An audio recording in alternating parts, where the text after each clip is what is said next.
James Damore learned the hard way what happens when you question the groupthink of Silicon Valley. While working at Google, the world's most powerful company, Damore privately circulated a paper questioning his employer's diversity policies. He didn't attack anyone, he just questioned the internal logic of what he was being told. For that, the company vilified him and his character and then fired him. Now, Damore and another ex-Google employee, David Guterman, are suing that company. They're accusing Google of systemic bias against white employees, men, and conservatives. Their 161-page lawsuit exposes a remarkable and terrifying climate at Google, a place where biased, hateful, and even violent political rhetoric is totally acceptable, just as long as it's directed against the right targets. The suit contains documents that shows Googlers openly maintain, for example, politically motivated employee blacklists. Here's one. In 2015, Google manager Paul Cowan wrote the following on Google's internal networks for all employees to see. If you express a dunderheaded opinion about religion, about politics, or about social justice, it turns out I'm allowed to think you're a half-wit. I'm perfectly within my rights to mentally categorize you in my D-head box. Yes, I maintain mentally, but not yet publicly, a blacklist. If I had to work with people on this list, I would refuse and try to get them removed. Well, the blacklists were real and not just internal. They also applied to conservative figures from outside the company. Blogger Curtis Yarvin, known online as Mencius Moldbug, once visited Google to have lunch with an employee. According to the suit, Yarvin's arrival triggered a silent alarm at Google. Security arrived to escort him off campus. His mere presence was considered unacceptable. According to the lawsuit, Google employees were awarded with bonuses by the company for publicly denouncing Damore's memo. In April of 2017, Google manager Chris Bissell advised employees if they spoke at conferences, they should do so only while demanding that white males from other companies be kicked off panels in favor of women or non-white employees. Quote, "You'll feel pretty damn smug about doing it," Bissell said. Google HR said Bissell's attacks on the basis of race and gender somehow broke no company rules. And that's just scratching the surface of what Damore has brought to light. The suit has more than 100 examples of employees and managers saying conservatives or Trump supporters ought to be fired, defending political violence, implementing quota systems to discriminate against white people and men to the benefit of other favored groups. It's intense, it's appalling, but don't kid yourself. It's not just happening at Google. Last night, Dennis Finley, who was an editor at the Burlington Free Press, was fired by the media giant Gannett because he dared to just question a proposal that would add a third gender option to driver's licenses in Vermont. Now, if you're conservative, it might be difficult to get your head around what is happening in this country. So much has changed. But here's the bottom line. The federal government is no longer the main threat to your privacy and to your freedoms. You've grown up thinking that. It's no longer true. Big corporations are the main threat to your freedom and your privacy. The government doesn't own your private emails. Google does. Federal employees can't be fired for their political views. Private sector employees are all the time. The Trump administration can't end your ability to publicly communicate your ideas. Twitter and Facebook can do that, and they do it all the time. The Orwellian future is increasingly the Orwellian present, and tech barons are becoming our new commissars. Liberals who once admirably stood up for free expression and in opposition to concentrations of corporate power have been thoroughly co-opted. They're getting rich from it. James Damore has seen it all from the inside firsthand. He joins us now with his lawyer, Harmeet Dillon. Welcome to you both. Happy to be here. So, James, in reading these documents, what's so striking is not just that you got fired for expressing your views, and I want to restate, having read the piece that got you fired, you weren't attacking anybody. But you're raising questions. You got fired for that. But Google seemed to feel the need to vilify you after you got fired, to discredit you, to attack your character, and to encourage others to do the same. That seems Stalinist. Why did they feel the need to do that, do you think? Because I attacked their orthodoxy, and they really needed to send a message to other employees that, no, you can't do this. You can't question our policies. Yeah, well, they certainly did, paying bonuses to people who denounced you, like a Khmer Rouge re-education session. So, Harmeet, in this complaint, you have example after example of Google targeting people on the basis of their race and their sex. My impression was that was illegal. Is it? It is illegal. It's illegal under federal law. It's illegal under California law. And what a lot of lawyers even around the country don't understand, that under California law, we have a unique labor code provision that makes it illegal to discriminate against somebody on the basis of their political activities or their political views. So that is among the claims in our lawsuit. And that can actually affect a lot, and it has affected women at Google. So to be clear, our lawsuit actually includes women as well if they've been discriminated against on the basis of any of these protected characteristics. But I mean, Google is, is the most powerful company in the world, the most famous company in the world, and they're doing this openly. I mean, on internal servers, they don't seem to have worried they were going to get in trouble for violating a pretty basic law. Why? Well, so they're a $700 billion plus company. They are ubiquitous. They have virtual monopoly power over search engines, and they've been getting away with it for a long time. Now, probably you and I and some other conservatives have been alarmed about what we've read about Google being able to scan Gmail and keep all of your data. That's what's really troubling about this. They, at one time, know everything about you. And at the other hand, they're using that information against you. We've seen them do this in their commercial practices as well. The demonetization of viewpoints they don't believe in on YouTube and other places. And I'm hearing from people inside the company and people who've left the company that their artificial intelligence programs for search engines similarly are applying political biases and filters. And you and I wouldn't even know it. And eventually we're going to find that they're controlling what people think. They are. Obviously inside the company, they're getting away with punishing people and controlling what people think. And, people don't understand that on Silicon Valley, they have these campuses. And you come to the campus in the morning, they take care of your dry cleaning, all of your meals, entertainment, everything. And so people are in this little bubble. It's like the brave new world of Silicon Valley. And that's fine, but the fact that they're controlling our political dialogue and the way people experience reality, and Congress just sits there passively as if they have no authority, is contemptible. So, James, I would encourage, by the way, our viewers to go online and read what you wrote, because it's hardly radical, it's sensible and smart.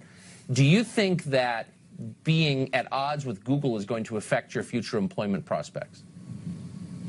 Yes, definitely. And many employees have made it clear that they're spreading the message about not only me, but anyone that they've discovered that has certain viewpoints, to blackball them out of careers within Silicon Valley. So why is that not terrifying? Oh, I think it is.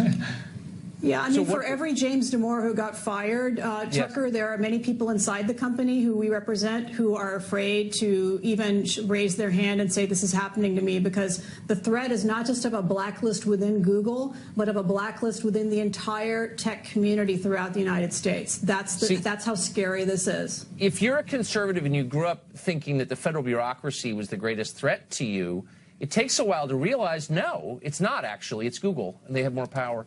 And I just Godspeed to you both, and we really wish you well, and we'll be following this case. Thanks a lot for coming on. Thank you, Tucker. Thank you. James, thanks for joining us.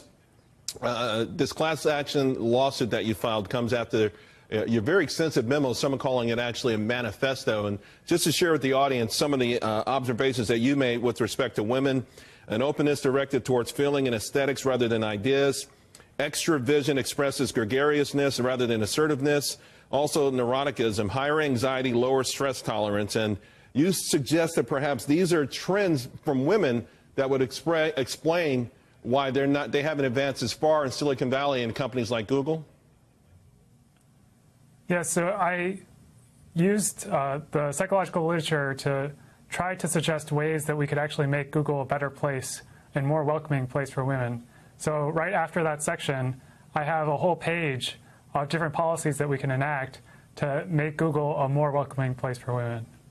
So then why was it interpreted then not as a memo to help women, but a memo that dissed women, that sort of argued that perhaps they weren't up to snuff with respect to the rigors of working in Silicon Valley at the upper echelons? At least my interpretation is that they felt it was a challenge to the orthodoxy and it needed to be silenced, so they smeared me and anyone that supported me. Well, there's no doubt that Silicon Valley has, over the last couple of years, admitted to some forms of discrimination, or at least some struggles and challenges when it comes to black, Hispanics, women, and others. So where do you think they differ with the root causes of this from your memo? In other words, they've admitted that there's an issue there, and you know, and it's an issue that you brought up. So there's sort of a universal admission that something is wrong in Silicon Valley, that there has to be changes, and that you know, if they're not, you know, and they've given it a lot of lip service. So why such an adverse reaction to your memo? Because I offered a different perspective than the orthodoxy, which they said the only cause for the gender gap was sexism, while I said that, you know, it's well established in the psychological literature that men and women approach their careers differently, and that causes different interests in careers, like more women in teaching and nursing and more men in engineering. That's a good. It's not just discrimination. Right, but that's a general observation. We're talking specifically with respect to Silicon Valley, though. Again, if women in your mind are on average have an openness directed towards feelings and aesthetics rather than ideas, so does that mean that they're disqualified for the upper echelons of the industry? No, not at all. And Silicon Valley isn't unique in the gender gap. About 20% of computer science graduates are women, so which matches the percent of women at Google. So it's not that Silicon Valley itself is toxic. It's just computer science appeals to different people. It doesn't appeal to most people in general, actually. I think the argument, though, is the ability to climb up the ladder, right? You know, we know when these companies check these lists off, it doesn't always include women in these fields that ultimately can become CEOs in these jobs or these titles that ultimately give them more decision-making power with respect to these companies. Again, they've all sort of admitted it. So the other part of your suit, discrimination against conservatives and white men. Explain that for us, please. So there's continued harassment and career sabotage of anyone that expresses a conservative viewpoint. And there's constant shaming and attacks against white men within Silicon Valley. And this creates a really toxic environment at Google. And it's really hurting Google's employees, Google, and everyone that uses Google's products, because it seeps into their products. So on that note, is that a reflection of the people who work there? We have a lot of people from foreign countries who work in Silicon Valley. I've read where over half the businesses being started there now are being started from folks who have arrived here from other countries. Are they bringing their prejudice with them against white conservatives, and has that hurt people's careers? I think a lot of the prejudice is coming from just select activists that are really bullying everyone. It's not that everyone is biased against conservatives. If you look at the internal polls at Google, about half agreed with my document. But that's not what you would see if you just asked people openly, because there's just so much shaming that's happening. Because if you ever open up that you have certain viewpoints, then you'll be, your career will be sabotaged. Hermine, I want to ask you, this lawsuit, I think I read that it's a class action lawsuit. Do you anticipate additional workers joining James?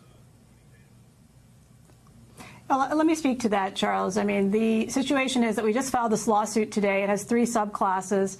And we absolutely expect other people to join the lawsuit. Now, several of the people's stories who are told in the lawsuit, their names are not used in the lawsuit because some of them still work at Google.